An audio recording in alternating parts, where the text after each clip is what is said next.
김은경의 생생경제. 안녕하세요. 김은경입니다. 경기 침체가 오래되니까요. 가계의 씀씀이가 줄고 있습니다. 그래서 정부가 슬쩍 내놓은 것이 임금 인상안입니다. 근로자 임금이 적정 수준으로 올라야 내수가 살아난다고 했죠. 그런데 정확하게 어떤 임금을 어떻게 올리자는 건지가 분명치가 않고요. 노, 사, 정 모두 제각각 이해가 반영된 기준을 제시를 하고 있습니다. 합의가 이루어질 수 있을지가 의문이네요. 노후 불안 때문에요. 50대 이상 가구의 씀씀이가 크게 둔화하고 있는 것으로 나타났습니다. 기대 수명은 늘었지만은요. 소득을 올릴 수 있는 기간이 비례해서 늘어나지 않기 때문인데요. 특히 50대의 경우에는 소득이 많아도요. 60대를 눈앞에 두고 있기 때문에 더더욱 아끼고 있습니다. 나라의 씀씀이는 어떨까요? 재정이 부족해서 세금을 올려야 한다는 말까지 나오는 마당인데 누수가 됐다, 또 중복 예산이다 이런 지적은 여전히 나오고 있습니다. 비효율적으로 쓰이는 부분도 여전히 많고요. 예산 짤 때 기계적으로 한 해 전보다 더하고 빼고 하는 식으로 하는 패턴에서 벗어나서요. 씀씀이의 획기적인 조정이 필요하다는 목소리가 높습니다. 김은경이 뽑은 오늘의 생생 키워드 씀씀이입니다.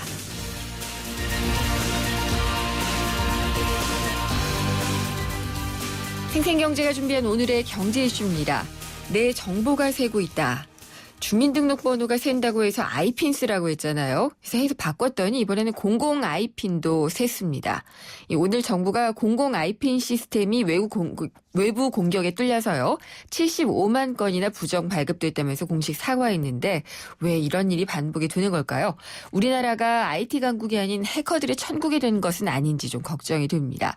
2부에서 공공 아이핀의 문제점과 대책을 짚어보도록 하겠습니다. 그리고 공무원 연금 개혁을 둘러싼 논란 다시 커지고 있는데요. 공무원 연금 개혁을 위한 국민 대타협 기구의 활동 시한이 2주 앞으로 다가왔습니다. 하지만 이 공무원 노조와 단체는 연이어 집회를 열면서 정부와 당의 이 연금 개혁 의지에 반대를 하고 있습니다. 3부에서는 국민 대타협 기구 위원을 직접 연결을 해서요. 현재까지 논의는 어디까지 이루어졌는지 얘기를 들어보도록 하겠습니다. 김은경의 생생경제 1부 시작합니다.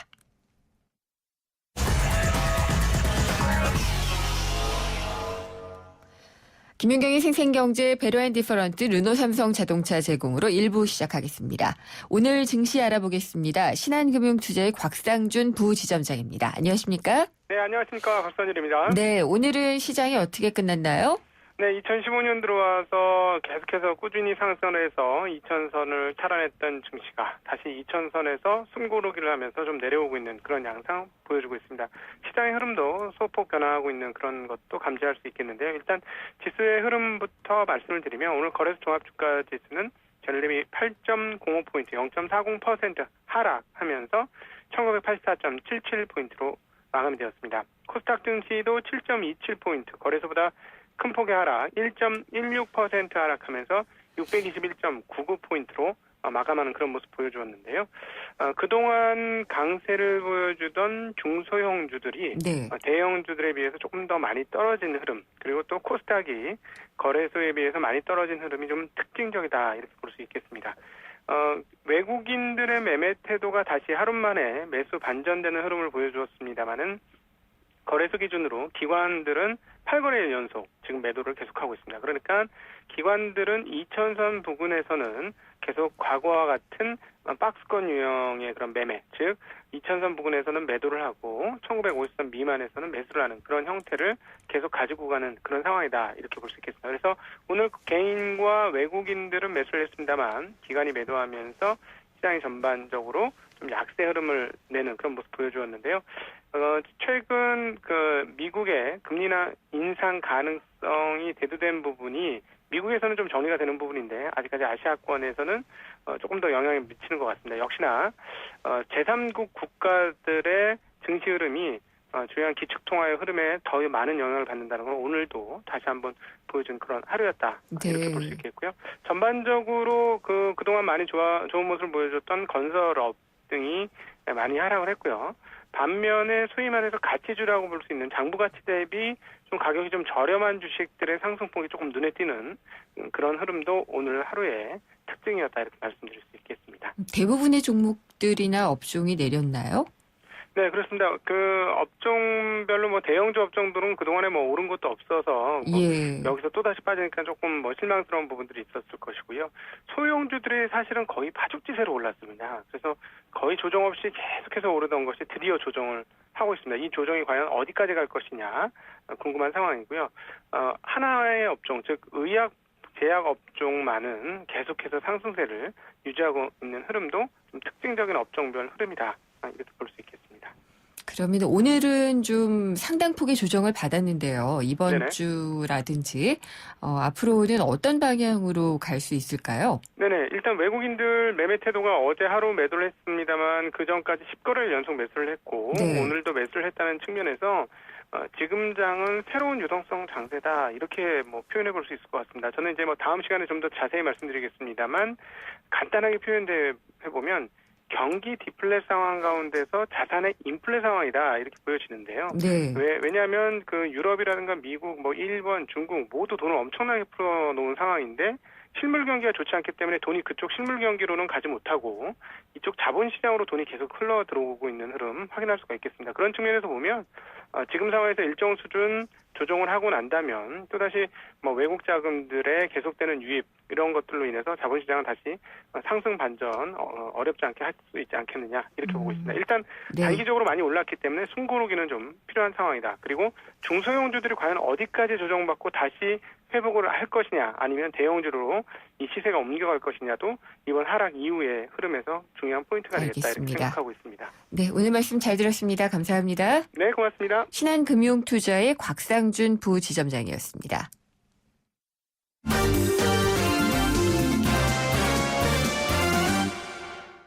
네, 오늘의 경제뉴스 정리해보겠습니다. 한국일보의 이성철 부국장입니다. 안녕하십니까? 예, 안녕하세요. 간밤에 저 잠 한 적은 보려고 그랬는데 잠이 와서 못 봤어요. 네. 애플의 이 스마트워치 발표가 됐잖아요. 네. 예. 스마트워치가 이제 그 스마트폰 이후에 새로운 모바일 기기로서 스마트 모바일 기기로서 이제 가장 관심을 받고 있는 그런 이제 품목인데요. 애플이 현지 시간으로 9일, 그러니까 우리 시간으로 오늘 새벽이죠. 샌프란시스코에 있는 그 부에나 센터에서 미디어 행사를 열고 이 애플 워치, 이 스마트워치입니다. 네. 손목에 차는 스마트 기기입니다. 이거를 이제 공개를 했습니다. 굉장히 여러 종을 선보였는데 그렇죠. 크게 보면은 종류는 3개입니다만 그게 각각 또 각 종류별로 크기가 다르고 거기에 또 어떤 줄을 매느냐 이런 거에 따라서 굉장히 그 다양한 이 컬렉션 포트폴리오가 나오게 돼 있습니다. 그래서 가격도 굉장히 천차만별인데요. 싼 거는 $300 중후반. 네. 그리고 비싼 거는 이건 스페셜 에디션이라고 그래가지고 무려 $10,000까지 가는 명품 시계죠. 그렇습니다. 그러니까 네. 이건 단순히 스마트 기기가 아니라 예. 일종의 무슨 럭셔리 시장을 함께 네. 잡아보겠다. 이런 걸로 지금 해석이 되고 있는데, 그러니까 보통 애플 같은 경우에 여러 품목을 내놓지도 않지 않습니까? 원래 한 번에 한 개 품목, 한 개 모델만 내다가 작년 아이폰 6를 내놓으면서 이제 처음으로 2가지 모델을 내놓았고요. 네. 근데 이번에 애플 워치 같은 경우는 뭐 굉장히 많은 디자인과 기능, 가격, 굉장히 여러 포트폴리오의 제품을 내놨기 때문에 한 번에 이 시장을 한번 자기들이 휩쓸어 보겠다. 아마 이런 의도를 가진 것으로 업계에서 네. 해석을 하고 있습니다. 4월 10일부터 이제 출시가 되는데 28일 그때 이제 전시를 하고 예약 주문을 받아서 4월 24일부터 이제 공식 시판에 들어가는데 애플 같은 경우에는 이제 항상 1차 출시국, 2차 출시국 뭐 이렇게 하죠. 네. 근데 우리나라는 1차 출시국에는 역시 이번에 또 빠졌다고 합니다. 이 제품에 대한 평가는 좀 엇갈리는데 예컨대 그 스트래지क 애널리스트 같은 그 시장 조사 업체 같은 경우는 애플워치가 올해 글로벌 스마트폰 시장에서 이제 돌풍을 일으키면서 단번에 한 1,500만 대 이상 판매를 할 거다. 그래서 이 스마트워치 시장에서만 55% 이상의 점유율을 가져갈 것이다. 이렇게 전망을 한 반면에 다른 쪽에서는 뭐 미국에선 좀 먹힐지 모르겠지만 아직 스마트워치 시장 자체가 제대로 형성되어 있는 것이 아니기 때문에 그렇게 시장을 휩쓴다거나 초창기 아이폰의 그 버금가는 돌풍을 일으키기는 좀 어렵지 않겠느냐. 그런 전망도 나오고 있습니다. 하지만 어찌되었든 스마트폰에 국한되었던 이 모바일 기기, 스마트 모바일 네. 기기의 경쟁이 이제 서서히 스마트워치 쪽으로, 삼성도 뭐 이미 그 삼성워치를 내놓은 상태였고요. 그렇기 때문에 이쪽 시장에서도 아마 또 한 번 불붙는 싸움이 이루어지지 않을까 싶습니다. 아직은 물론 이 스마트폰에 이제 연동하는 하나의 네. 보조기기 성격이 짙은데, 글쎄 여기 뭐 시간이 지나면 정말로 모르죠. 이거 자체가 하나의 주력 모바일 기기가 될 수도 있을 것 같습니다. 저는 그래요. 그 손에 들고 다니는 것보다는 좀 편할 것 같거든요. 네. 예, 그래서 이게 그 애플의 전자 결제 시스템이라든지 뭐 음성 인식 서비스 이런 게 다 된다 그러면은 일적으로 수렴이 될 가능성도 없진 않은 것 같아요. 그렇죠. 가능하죠. 네. 이제 다만 이제 이거는 직접 이걸로 이제 통화를 하고 만약에 그러려면은 네, 뭐 이제 블루투스 형태의 이어폰을 끼워야 되겠죠. 아마도요. 예, 끼워야 되고 마이크하고 이제 연동이 되어 있는 네. 그런 걸 가져야 되는데, 언뜻 보기에는 좀 불편해 보이기도 합니다만, 글쎄요, 만약에 이게 진짜 대세로 자리를 잡게 되면은 정말 그렇게 될 가능성도 배제 못하겠죠. 네.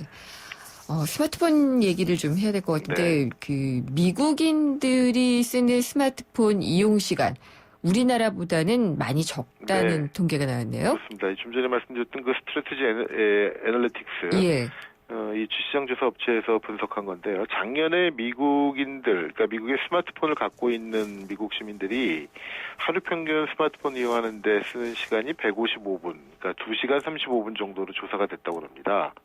근데 우리나라 같은 경우에 스마트폰 보유자의 하루 평균 이용 시간이 219분, 음성 통화는 제외한 겁니다. 여기서 그러니까 이걸로 검색을 한다거나 뭐 인터넷을 찾는다거나 하는 게 219분으로 나왔고 3시간 39분인데, 네. 그러니까 우리나라 사람들은 3시간 39분, 미국인들은 3시간 35분. 그러니까 우리보다 1시간 정도를 덜 쓰는 거죠. 우리나라 사람들보다 한 70% 정도 이용 시간이, 그러니까 70% 수준에 불과하다, 이런 얘기가 되겠습니다. 스마트폰으로 가장 많이 이용하는 서비스는 이 SNS, 페이스북이라든가 트위터와 같은 네. SNS가 18%로 제일 많이 차지했고요. 이 문자 메시지 같은 커뮤니케이션이라든가 웹서핑 이런 것들이 16%를 각각 기록을 했다고 합니다. 나머지는 게임, 또 엔터테인먼트 그런 시간인데, 참고로 태블릿 PC 보유자들 같은 경우에는 태블릿 PC를 하루에 평균 106분, 1시간 46분 정도 쓴다고 합니다. 그러니까 태블릿 기기의 시장이 최근 들어 급격하게 퇴조하는 모습을 보이고 있는데, 그래도 갖고 있는 사람들은 여전히 2시간 가까이 쓰고 있는 것으로 나타났습니다. 네. 우리나라 이 사용자들에 대한 분석은 여기서는 안 나왔겠죠? 예, 여기서 한 건 아니고 우리가 네. 이제 자체적으로 네. 다른 조사에서는 대략 3시간 39분 정도 쓰는 걸로 나왔으니까 꽤 많은 시간을 쓰고 있는 거죠. 사실은 음성 통화 빼고 이거니까요. 그러니까요. 집에서도 집에 PC가 있고 사무실에 PC가 있지만 PC 앞에서도 스마트폰으로 검색을 하는 경우가 굉장히 많지 않습니까? 예, 그런 경우를 상당히 많이 봐요. 네. 예, 전 아직도 그래도 PC가 편하기는 하던데, 네. 예, 스마트폰이 하여튼 상당히 많이 사용이 되고 있는 것 같습니다. 네. 임종용 금융위원장 후보자 인사청문회 열렸는데요. 네. 예, 내용들 뭐 어떤 식으로 정리가 됐나요? 여러 가지 뭐 질의 답변이 있었는데, 일단 그 보고 내용을 보면은 금융개혁에 대한 강조를 많이 했고요. 금융개혁을 할 수 있는 올해가 가장 큰 적기다라고 얘기를 하면서 금융개혁 여러 가지 규제 완화, 또 자본시장 육성, 또 요즘 이제 그 열풍이 불고 있는 핀테크 이런 거에 대한 대대적인 그 개혁을 하겠다. 아무래도 임종용 위원장 내정자 같은 경우에 그동안 이 금융규제 완화 부분에 대한 얘기를 많이 해왔고, 자본시장 육성에 대한 얘기도 여러 차례 해왔고 했기 때문에 업계에서는 그런 부분에서 뭔가 좀 진일보된 그런 조치들이 나오게 되지 않을까라는 기대가 있고요.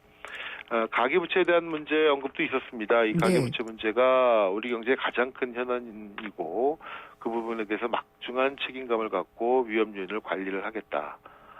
그러면서 이제 가계부채 전반에 대한 관리, 미시적, 거시적 관리 노력을 강화하겠다. 근데 다만 이 가계부채 문제 해결을 위해서는 경제 활성화라는 측면에서의 노력도 필요하고, 이게 워낙 복합적으로 얽혀 있는 문제이기 때문에 이거에 대한 특정 규제를 뭐 조인다거나 혹은 또 뭐 푼다거나 이런 얘기는 안 했는데, 이번 답변 사전에 공개됐던 답변 내용을 보면은 LTV나 DTI를 다시 강화하는 부분에 대해서는 좀 난색을 표시한 것으로 나오고 있습니다. 네. 그렇다면은 금융개혁은 어떤 거죠? 그러니까 뭐 이제 부채 이런 문제를 떠나서 여러 가지 이제 금융권이 가지고 있는 칸막이 규제라든가, 네. 여러 가지 이제 좀 과도한 건전성 규제, 특히 이제 어떤 시시콜콜 일상에 대한 감시 감독이가 굉장히 많지 않습니까? 뭐 네. 배당을 얼마 이하로 억제해라, 뭐를 얼마 이하로 해라, 뭐 이런 것들인데, 사실은 그런 부분에 대한 규제는 없어지는 게 당연히 맞다고 보여집니다. 알겠습니다. 말씀 잘 들었습니다. 감사합니다. 네. 한국일보의 이성철 부국장이었습니다.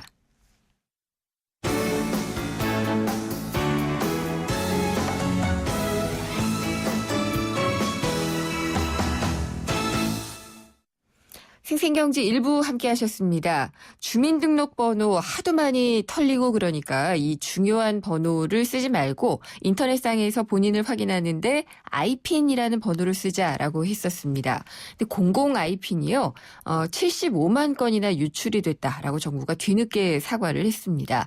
외부의 공격에 시스템이 뚫렸다는 건데, 이렇게 되면은 뭐 주민등록번호 대신에 아이핀을 쓰는 게 무슨 의미가 있는지 좀 신뢰가 다시 무너지지 않았나라는 생각이 듭니다. 2부에서 공공 아이핀 문제점은 무엇이고요? 그러면 어떻게 보완을 하면 될지 대책을 자세히 알아보도록 하겠습니다. 광고 듣고 돌아오겠습니다. 깜깜한 밤, 아이들은 밤이 무섭습니다. 부모님이 오실 때까지 뜬 눈으로 무섭고 외로운 밤을 버텨내야 합니다. 따뜻한 저녁 식사는 꿈도 꾸지 못합니다. 이 아이들에게 더 이상 두렵지 않은 행복한 밤을 선사해주세요. 저소득 아동 야간보호 프로그램 별빛학교에 여러분의 따뜻한 마음과 정성을 모아주시면 됩니다. 선생님의 안전한 보호 아래 친구들과 함께 뛰어놀고 공부하고 같이 저녁을 먹으며 아이들의 행복은 조금씩 자랍니다.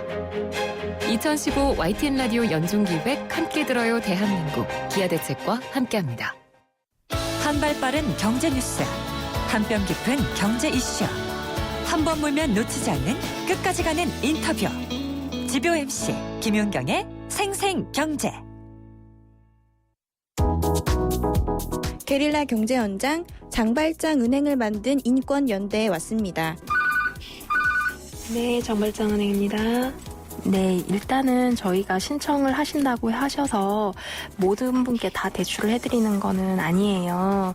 그렇기 때문에 심사 서류를 잘 꾸려서 저희한테 보내주셔야 심사를 통과하신 분들께 저희들이 대출을 해드릴 수 있는 거거든요. 신청 방법은요, 저희가 그 인권연대 홈페이지에 들어오시면 장발장은행 코너가 있습니다. 오창익 사무국장하고 얘기 나눠보겠습니다. 안녕하세요. 네, 안녕하세요. 네, 그 장발장 은행에 대해서 좀 간단히 설명을 해주신다면요. 벌금을 선고받으면 한 달 내에 전부 현찰로 내야 됩니다. 나눠낼 수 없고요. 벌금을 내지 못하면 교도소에 갇힙니다. 매년 벌금을 내지 못해서 교도소에 가시는 분들이 약 4만 명 정도 되고요. 장발장은행은 담보도 없고 이자도 없고 6개월 거치 1년 균등상환 조건으로 최대 300만 원까지 대출을 해드립니다. 지금 대출 신청이 쇄도하고 있는 상황입니다. 돈을 빌려주는 좀 대상을 선별하는 기준은 뭐예요? 일단 벌금형 선고받은 분들만이고요. 유감스럽지만 음주운전처럼 사회적인 공감대가 형성된 그런 부분들은 좀 빼고 있고요. 또 형편이 딱한 분들을 주로 빌려드리고 있습니다.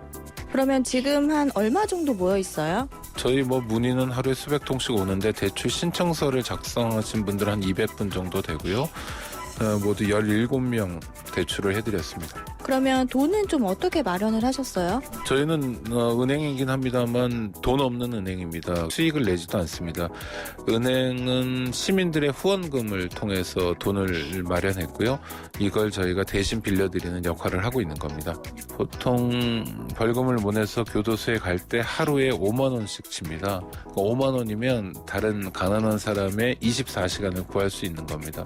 많은 시민들이 함께해 주시면 감사하겠습니다. 네, 지금까지 지금까지 게릴라 경제 현장 이혜리 리포터였습니다.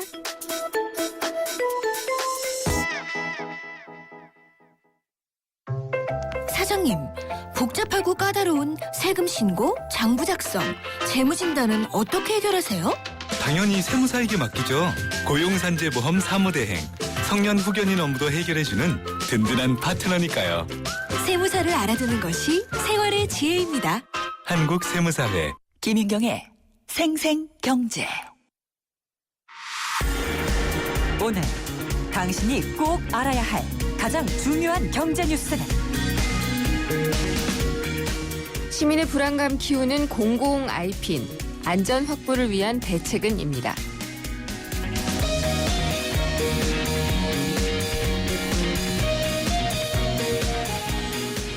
세상의 베이스가 되다 포스코 협찬으로 김윤경의 생생경제 2부 함께하고 계십니다. 인터넷 서비스 이용할 때요, 본인임을 인증하는 수단이 필요하죠. 그동안에 주민등록번호 많이 써왔는데 유출이 많이 되고 위험하다 보니까 아이핀이라는 13자리 숫자로 바꿨습니다. 그리고 이 가운데 정부가 관리하는 것이 공공 아이핀인데요. 이 공공 아이핀 약 75만 건이 해킹으로 부정 발급이 됐습니다. 이와 관련해서 정부에서는 부정 발급 재발을 막기 위해서 종합대책을 추진하겠다라고 밝히기는 했는데 뭔가 좀 석연치가 않습니다. 이게 정말 그 주민등록번호의 대체 수단으로 쓰일 수 있는 건지 안전하기는 한 건지 여러 가지가 걱정이 되거든요. 그래서 저희가 고려대 정보보호대학원의 김승주 교수님을 전화 연결해서 자세하게 들어보도록 하겠습니다. 교수님 안녕하십니까? 네, 안녕하십니까? 네, 먼저 아이핀이 무엇인지 설명을 부탁드릴게요. 먼저 그 아이핀의 I는 예. 인터넷을 뜻합니다. 인터넷. 예. 네, 인터넷의 I고요. 그다음에 P는 PIN, 그래서 Personal Identification Number의 약자입니다. 예. 그래서 이게 뭐냐면 우리 주민번호가 13자리 숫자로 구성되어 있지 않습니까? 그렇죠. 아이핀도 똑같이 13자리 숫자로 구성되어 있습니다. 네. 그런데 이게 무작위 번호입니다. 그러니까 일종의 난수죠. 아. 그래서 우리가 보통 주민번호 13자리 숫자 안에는 뭐 생년월일, 남자냐 여자냐, 출생지가 어디냐, 뭐 이런 굉장히 여러 가지 정보가 들어가 있거든요. 그렇죠. 그런데 아이핀 안에는 이 사람의 생년월일이 언제냐, 그리고 성별이 뭐냐 정도의 정보만 들어가 있습니다. 그러니까 개인정보가 조금 덜 노출될 수가 있는 거고 난수표처럼 되니까 이 개인이 누구인지를 알 수 있는 그런 것들은 좀 적어지겠군요. 그렇죠. 예. 그리고 가장 중요한 것은 주민번호는 유출이 됐을 때 변경을 못하는 반면에 네. IP는 본인이 원하면 얼마든지 언제든지 변경을 할 수가 있습니다. 그렇군요. 그리고 공공 아이핀이 있고 또 민간 아이핀이 있던데 어떻게 다르죠? 기술적으로 뭐 크게 다른 건 없고요. 네. 지금 그 아이핀 번호를 발급해주는 기관이 총 4곳이 있습니다. 이 중에 3곳은 민간 발급이고요. 네. 1개가 공공 발급기관입니다. 그건 정부에서 해주는 거죠? 그렇죠. 예. 이번에 문제가 된 곳은 지역정보개발원이라는 곳에서 관리하고 있는 공공 아이핀 발급기관입니다. 거기에서는 그러면은 몇 건 정도가 아이핀이 발급이 됐는데 75만 건이 부정 발급이 또 된 건가요?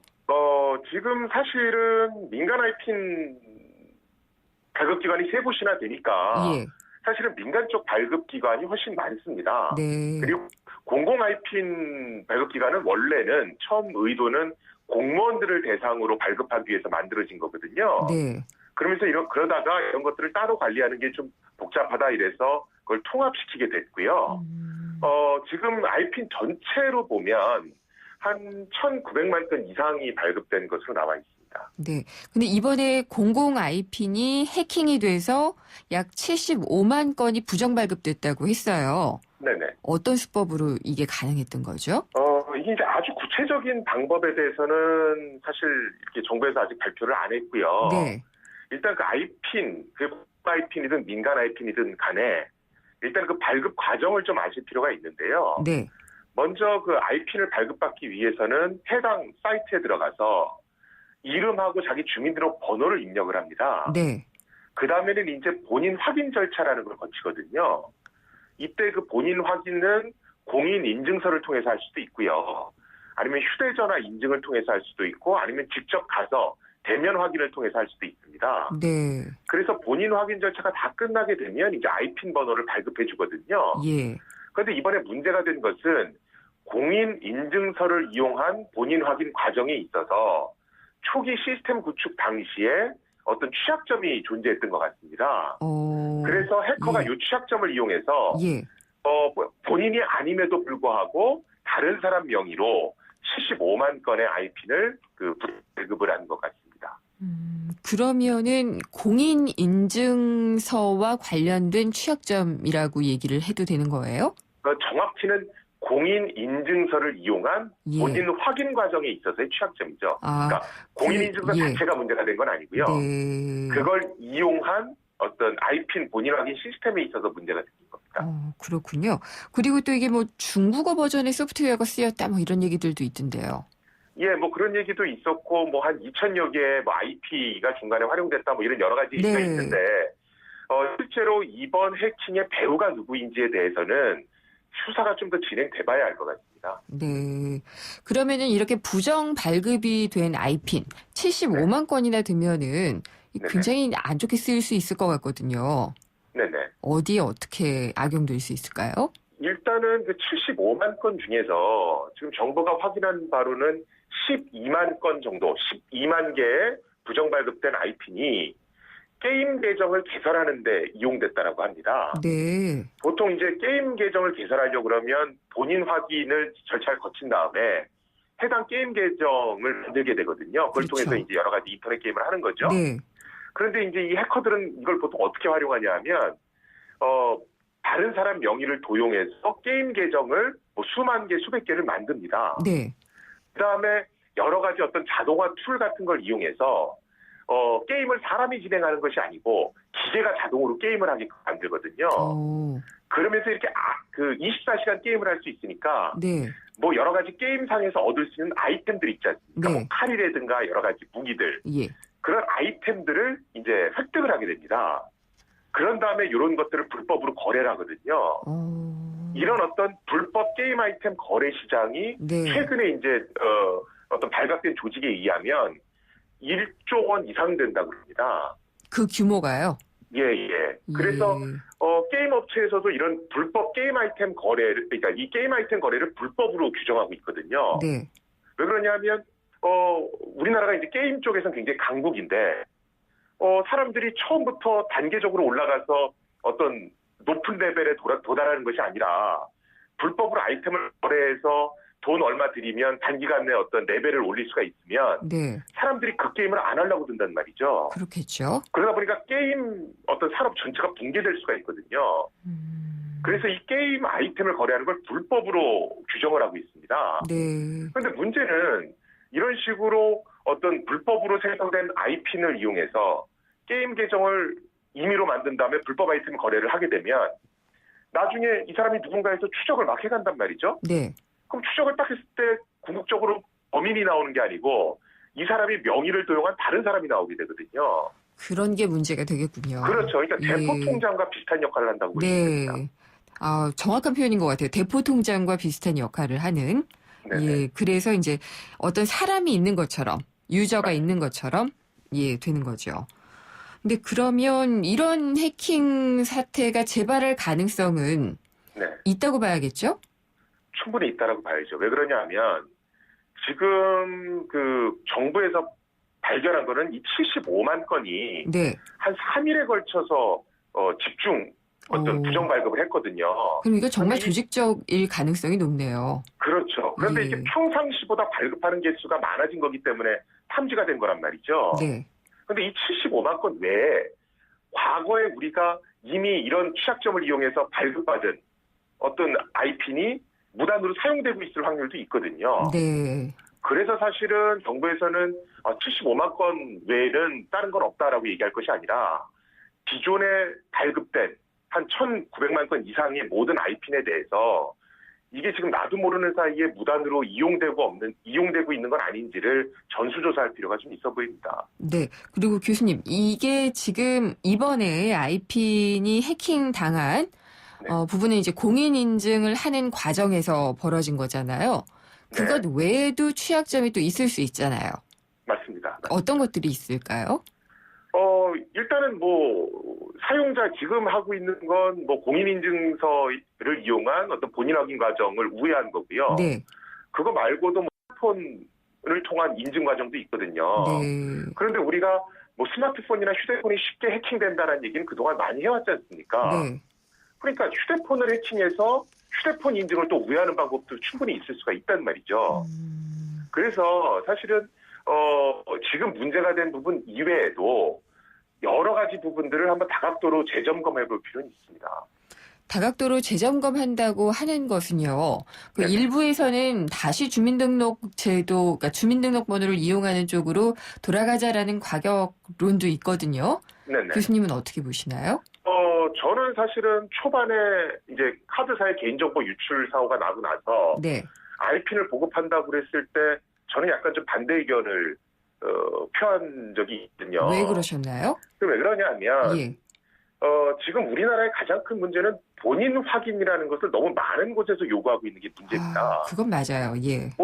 일단 청소년 보호법상의 성인 인증 요구하죠. 예. 중복가입 확인할 때도 요구하고 있죠. 그래서 네. 굉장히 많은 곳에서 확인을 요구하고 있거든요.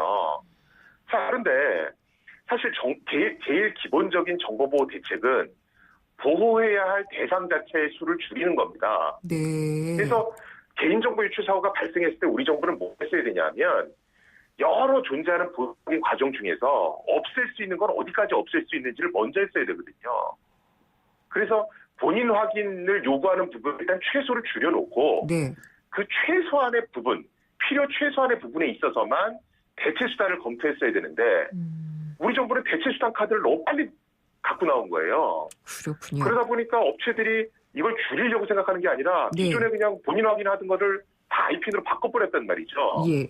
그래서 지금이라도 본인 확인을 줄일 수 있을 때까지 일단 최소화시켜서 줄이려는 노력을 좀 해보는 것이 좋을 것 같습니다. 근데 이제 이거는 약간의 반론인데 본인 확인을 하지 않으면은요. 네네. 인터넷 서비스를 열고 들어가는 마스터키가 이 주민등록번호나 아이핀 같은 개인 번호잖아요. 네네. 근데 그런 것들을 확인하지 않고 함부로 들어갈 수 있게 한다면은 인터넷 서비스에 내 정보가 또 많이 빠져나가거나 그런 우려는 없을까요? 보통은 내가 본인 확인을 하는 곳에 있어서 네. 사실은 저 사람이 해당 그 사용자가 맞아? 라고 하는 것들은 예를 들어 아이디하고 패스워드를 이용한다든가 네. 다른 여러 가지 기법들이 있거든요. 네. 우리가 사실은 주민번호를 요구하는 이유는 크게 딱 두 가지입니다. 뭐냐면 이 사람이 19세 이상이 됐는가를 확인하기 위해서 요청하는 게 하나 있고요. 또 하나는 우리가 외국 포털 사이트에 메일 계정 만들 때는 무한정으로 많이 만들 수가 있거든요. 네. 근데 국내 포털 사이트 같은 데 들어가 보면 그 개수를 한정합니다. 그렇죠. 즉 예. 중복 가입을 막아버리는 거죠. 네. 이런 것들 때문에 사실은 우리나라는 주민번호를 요구하고 있는 거거든요. 알겠습니다. 그래서 그런 부분을 좀 줄일 필요가 있습니다. 그러면 아이핀을 유지해야지 된다면은 보완해야 될 점은 지금 말씀하신 부분은 제도적인 부분이고요. 네네네. 아이핀 기술과 관련돼서는 어떤 것들을 좀 보완을 하면 좋을까요? 지금 사실은 정부가 오늘 이제 대국민 사과를 했죠. 네. 대국민 사과를 했는데 사실은 그때 정부가 얘기한 것이 공공 IP는 사실은 민간 IP에 비해서 어떤 보안 수준이 높지 않다라는 얘기를 정부에서 했거든요. 네, 그런 얘기 했어요. 예. 예. 근데 이게 이제 무슨 얘기냐면 해킹 기술은 계속해서 발전한단 말이죠. 그러면 해킹 기술이 옛날에는 시스템이 안전했다 하더라도 해킹 기술이 발전하다 보니까 그 시스템이 뚫릴 수도 있게 되는 문제가 생기거든요. 네. 그럴 때마다 이걸 바로바로 업그레이드를 해줘야 되는데 우리나라 정부 구조 자체가 일단 예산을 신청해서 시스템을 구축하면 그것을 유지보수하기 위해서 예산을 달라고 그러면 안 준단 말이죠. 네네. 그거 왜 전에 달라고 그랬는데 유지보수 예산을 또 요구하지? 이래서 어떤 기획예산처에서 그걸 막아버리거든요. 그래서 이 보안 분야에 있어서는 네. 이런 유지보수 쪽의 예산을 충분히 확보해서 예. 어떤 과거에 구축해놓은 시스템에 문제가 안 생기도록 해야 될 것이고요. 알겠습니다. 네. 그러니까 그런 것들이 결국은 또 제도의 문제가 되기도 하네요. 그렇죠. 맞습니다. 오늘 말씀 잘 들었습니다. 감사합니다. 네, 고맙습니다. 고려대 정보보호대학원의 김승주 교수였습니다. IT 경제 뉴스. 간밤에 잘 못 주무신 분들 있으시다면은 애플의 신제품 애플워치의 발표 현장을 지켜보시느라 그런 게 아닌가 싶습니다. IT 관련 종사자들은 많이 그러셨는데요. 이 애플워치, 기존의 스마트워치에 비해서 차별성이 부족하다라는 얘기도 나오고요. 또 이 간편하게 결제를 하는 애플페이를 보니까 저도 좀 혹하던데 이 전 세계적으로 관심을 상당히 좀 많이 받고 있는 핀테크 산업의 활성화를 촉진할 것이다라는 기대도 갖게 하고 있습니다. 이 애플페이도 그렇고 여러 가지로 이 온라인상에서만 존재하는 인터넷 전문은행에 대한 이야기도 그렇고요. 금융산업의 변화가 IT로 인해 이루어지고 있는데요. 오늘은 여기에 대해서 좀 얘기를 나눠보도록 하겠습니다. 유비유넷의 심수민 연구원입니다. 안녕하십니까? 네, 안녕하십니까? 운영위원님이라고 말씀을 드려야 되나요? 네, 그냥 연구원님이 좀 편하겠습니다. 네, 알겠습니다. 애플워치 보셨어요? 네, 저도 이제 지난 밤새 관찰을 했습니다. 네. 어떻게 보셨어요? 네, 지난해 9월에 최초 제품 디자인이 발표가 됐는데 전반적으로 디자인보다는 그 안에 서비스와 어떠한 이제 기능들이 더 추가로 탑재가 됐을까에 대해서 관심을 많이 가졌습니다. 네, 혹시 이제 생태계 측면에서는 약 1000개 이상의 유료 콘텐츠들이 준비됐다고 하고 있고요. 그 반면에 헬스케어 산업에서 신기술과 서비스를 기대했던 사람들한테는 다소 기대 무심층 걸 알고 있습니다. 하지만 이제 핀테크 산업, 금융산업 관점에서 봤을 때 애플페이가 이제 바로 금융 결제 산업 쪽에 뭔가 활성화에 대한 촉매제가 될 것이라는 기대를 확실히 하고 있는 것 같습니다. 그렇군요. 그러면은 삼성 같은 경우에도 지난달에 루프페이라는 곳을 인수를 했어요. 네. 그래서 이제 삼성페이를 만들고 하는 것처럼 애플워치도 그냥 그것만 가지고 다니면은 뭐 신용카드라든지 다른 결제 수단 없이도 바로바로 결제가 되는 그런 게 가능해질 것 같네요. 네, 기술상으로는 이제 결제가 된다는 걸 중점을 두어야 되겠지만 근본적으로 바라봤을 때 이 결제 기술을 받아들여줄 수 있는 파트너가 얼마나 될 것인가, 그리고 상대가 얼마나 확보를 했는가에 따라서 이 결제 기술이 범용성, 상용성이 결정된다고 볼 수 있습니다. 네. 어저께 발표에서는 애플은 약 2,500여 개의 미국 은행과 그리고 애플페이를 제휴 맺었고 7,000여 개 소매점 그리고 자판기 등에서 애플워치를 그냥 갖다만 되면 결제를 할 수 있게끔 이제 된다고 발표를 하였고요. 그리고 그 전에 이제 애플은 약 23조 원에 되는 정보 조달 시장에서도 똑같이 애플페이와 애플워치를 적용할 수 있다고 발표를 하였습니다. 네. 그러니까 그리고 또 이게 웨어러블의 특성을 어떻게 활용하냐면은 이제는 모바일 결제 같은 경우에는 결제 건수마다 일일이 인증번호나 지문인식 같은 인증 절차를 거쳐야 했다면 애플워치는 시계줄을 착용하고 나서 초반에 이제 인증 절차 한 번만 거치면 시계줄 풀 때까지 반복해서 어느 순간에 자기 원하는 때 적시에 결제를 할 수 있다는 측면에서 편의성이 대폭 강화됐다고 볼 수 있습니다. 상당히 편리해질 것 같은데 이제 시계로 결제를 한다는 거 아니에요, 말하자면은요? 네. 웨어러블, 구글 글라스 같은 경우에는 이제 안경이고요. 그런 걸로도 금융 결제가 되는 것들이 좀 활성화가 되겠군요. 네, 이전에 이제 국내에서도 이제 구글에서 만든 스마트워치 플랫폼에서 결제 확인이나 송금 중에 메시지 정도 확인하는 수준의 금융 핀테크 기술이 선을 보였는데요. 근데 이제 보다 중요한 것은 이제 이러한 근저에 깔려있는 금융 산업에 대한 프로세스와 플랫폼 그리고 데이터의 보안 수준 등이 총체적으로 어느 정도까지 이제 완성이 되었는가도 봐야 됩니다. 그렇기 때문에 해외에서는 이미 10여 년 전부터 이제 인터넷과 모바일, 금융을 전문으로 하는 이제 은행 그리고 보험사 등이 등장을 하여서 지금까지 이제 산업을 키워나가고 있습니다.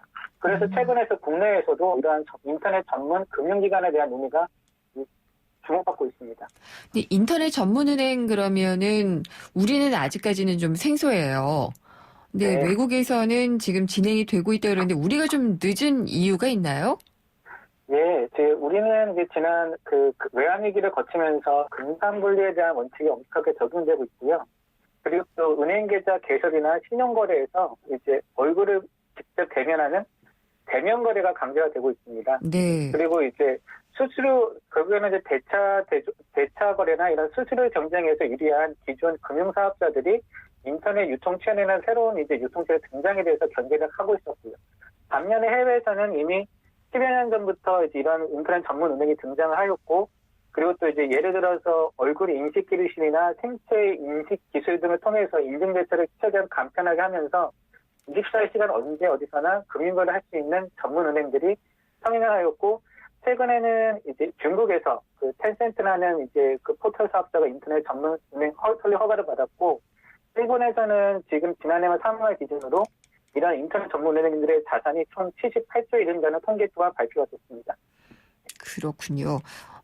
그러면은 지금 상당히 좀 발전이 되게 되면은 인터넷 전문은행이 국내에도 좀 들어설 것 같은데, 해외에서도 인터넷 전문은행이 다 성공한 건 아니겠죠?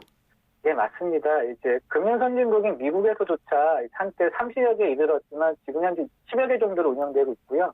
그리고 호주, 싱가포르, 일본 등 각 국가의 특성에 맞게끔 이제 전문은행이 이제 활성화되고 있습니다. 예를 들어서 인터넷, 흔히 말해서 세븐일레븐이나 편의점 사업자가 이제 이런 인터넷 세븐뱅크 같은 경우에는 편의점 유통망을 활용해서 금융상품을 연결해서 수익을 서비스 만들었고, 또한 이제 자동차 할부금이라는 강력한 자산을 갖고 있는 일부 자동차 회사들은 이런 기반 BMW, GM과 같은 자동차 회사들이 이러한 이제 그 할부금융을 활용한 인터넷 전문은행을 만들어서 어느 정도의 규모의 경제를 이루고 있습니다. 그렇군요. 그러면은 국내에서 인터넷 전문은행이 추진이 된다면은요, 우리는 네. 어떻게 좀 차별화하고 매력을 좀 살릴 수 있는 방법이 있을까요? 네. 이제 국내 금융시장은 이제 그 해외 중국이나 이제 미국과 같은 해외 시장에서 금융 자산 규모에서 상대적으로 작은 편입니다. 그리고 여전히 이제 금산분리유통이나 이제 이런 자산 투자에 대해서는 좀 약간은 이제 보수적인 시각이 잘합니다. 하지만 이제 전 세계적으로 바라봤을 때 가장 모바일에 대한 적응력이 높고 활용도가 높은 국가인 만큼 그 모바일과 인터넷을 전문화된 이제 사업자들을 등용함으로써 이 산업의 활성화를 키워볼 만한 가치가 있습니다. 예를 들어서 키움증권이나 이태리증권 같은 비대면 증권회사 같은 경우에서는 요즘 한창 증권사업이 어렵다고 하지만 이제 부채비율이 상당히 낮은 편이고, 거기에 맞춰서 거래도 이제 빈번하게 일어나는 마이크로 페이먼트가 일어나고 있기 때문에 이러한 이제 인터넷 이제 다음 카카오 같은 인터넷 사업자에서도 뭔가 기회를 포착할 수 있습니다. 그리고 전 세계적으로 신용카드 보급률이 이제 100%의 나라가 우리나라밖에 없는데요.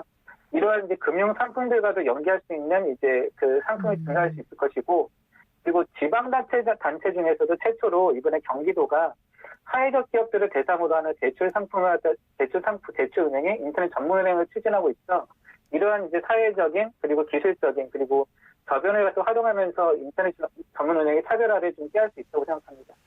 근데 인터넷 전문은행은 그러면은 금융감독원의 감독을 받아야 되나요? 아니면은 미래창조과학부의 그 당국의 지위를 받아야 되나요? 그게 참 네. 불분명해지는 것 같아요. 네, 맞습니다. 이게 금융과 비금융 간의 이제 융합인 만큼 초반에 우리가 지난해 핀테크 산업이었던 그 결제 산업의 감독 주체를 논할 때도 금융감독위원회 그리고 또 이제 금융결제위원회 그리고 또 미래창조과학부 이 세 가지 주체가 어느 정도의 이제 책임과 규제를 할 것이냐 할 때에 대해서 논의가 있었는데요. 1차적으로 은행 산업인 만큼 이제 그 금융위원회의 책임이 감독을 받아야 된다고 저는 생각합니다. 네. 그리고 실제적으로도 핀테크 산업에서 관점했을 때 전체 금융산업의 절반 이상을 은행업이 차지하는 만큼 은행에 대한 이제 그 철저한 보안과 보안과 감독이 필요한 것이기 때문입니다. 그러면 이렇게 지금 시작이 된 핀테크, 인터넷 전문은행 이런 바람을 계속해서 장기적으로 끌어나가기 위한 지원 방안 간략하게만 좀 부탁드릴게요. 네. 일단은 지금 이제 인터넷 전문 은행을 이제 기존 은행권들이 이제 금융사업들이 자회사 형태로 등장하겠다고 하는데, 네. 어떻게 보면은 이것도 금융사업의 틀을 바꾸기 위해서는 비금융사업들의 참여 필수합니다. 네. 그렇기 때문에 기존의 금산분리나 규제에 대한 완화가 필요할 것이고요. 그리고 또 다양한 사업들이 참여할 수 있게끔 이제 자본조달 규정이나 이런 규제도 완화가 됩니다. 또 한 가지 필수적인 것은 전제가 되어야 되는 것은 이제 IT 기술을 활용하여 네. 사기 탐지 기술의 빅데이터와 아니면 거래했을 때 신용도 평가에 대해서도 선진화된 수준까지 끌어올려야 합니다. 알겠습니다. 잘 들었습니다. 감사합니다. 네, 감사합니다. 유비유넷의 심수민 운영위원이었습니다. 2015년 3월 심장박동이 빨라진다. 모든 것이 다이내믹해진 All New Tucson. 사전계약 실시. Go Dynamic Tucson. New thinking, new possibilities. 현대자동차. 동탄 신도시를 2배로 누리는 방법 아세요? 동탄 1신도시 생활인프라도 누리고 2신도시 문화인프라도 누리고 에일리넷들에서 2배로 누리십시오. 동탄 1, 2신도시 중심의 더블 생활권. 동탄 2신도시 에일리넷들 3월 오픈 예정. 문의 031-221-4700. IS 동서. 네, 생생경제 내시 뉴스 듣고 3부에서는요. 공무원 연금 개혁에 대한 이야기들을 해보도록 하겠습니다. 궁금한 점이나 의견 있으면은요. 문자, 짧은 문자는 50원, 긴 문자는 100원이 부과되는 휴대전화 우물정의 0945번, YTN 라디오의 앱 예스를 통해서 남겨주시면 됩니다. 또 웹사이트와 저희 페이스북과 트위터 생생경제 페이지에 남겨주셔도 됩니다. 내시 뉴스 듣고 생생경제 3부에서 뵙겠습니다.